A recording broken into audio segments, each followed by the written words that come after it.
ఇప్పుడు high normal BP అని అంటే 130 నుంచి 139 వరకు ఉండటము సిస్టోల్. డయాస్టోల్ వచ్చేసి 75 నుంచి 80 వరకు ఉండటము.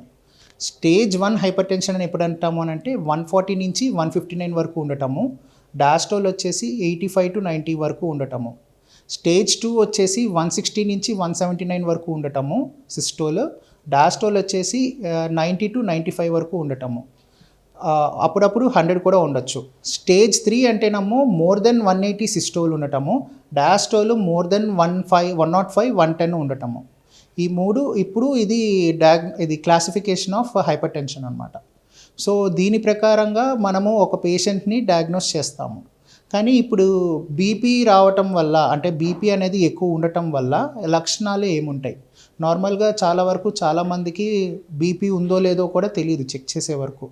కానీ మనకి దాదాపు చాలా ఫాస్ట్గా కనిపించే లక్షణాలు ఏముంటాయంటే తల తిరగటము, తలనొప్పి రావటము, లేదు అని అంటే కొంచెం యాంగ్షియస్గా ఉండటము, గాబరాగా ఉండటము, కాలు చేతులు నొప్పులు రావటము, కొంచెం నడిచినా కూడా ఆయాసం రావటము, దీంతోపాటు కడుపులో నొప్పి అట్లాంటివి రావటము.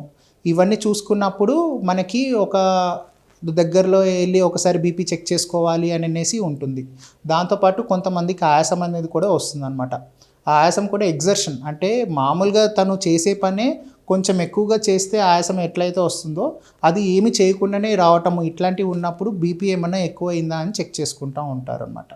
మామూలుగా చాలా వరకు అంటే 30-40% వరకు రక్తపోటు అనేది ఎవరెవరికి వస్తుంది అని అంటే ఆల్రెడీ వాళ్ళ ఇంట్లో వాళ్ళ పెద్దలకి ఎవరికైనా ఉంది అని అంటే వంశపారంపర్యంగా వచ్చే ఛాన్సెస్ ఉంటుంది. హెరిడిటరీ అనేది ఉంటుంది. కానీ అదేంటంటే ఒక 40-50% వాళ్ళకి ఇట్లా ఉంటుంది.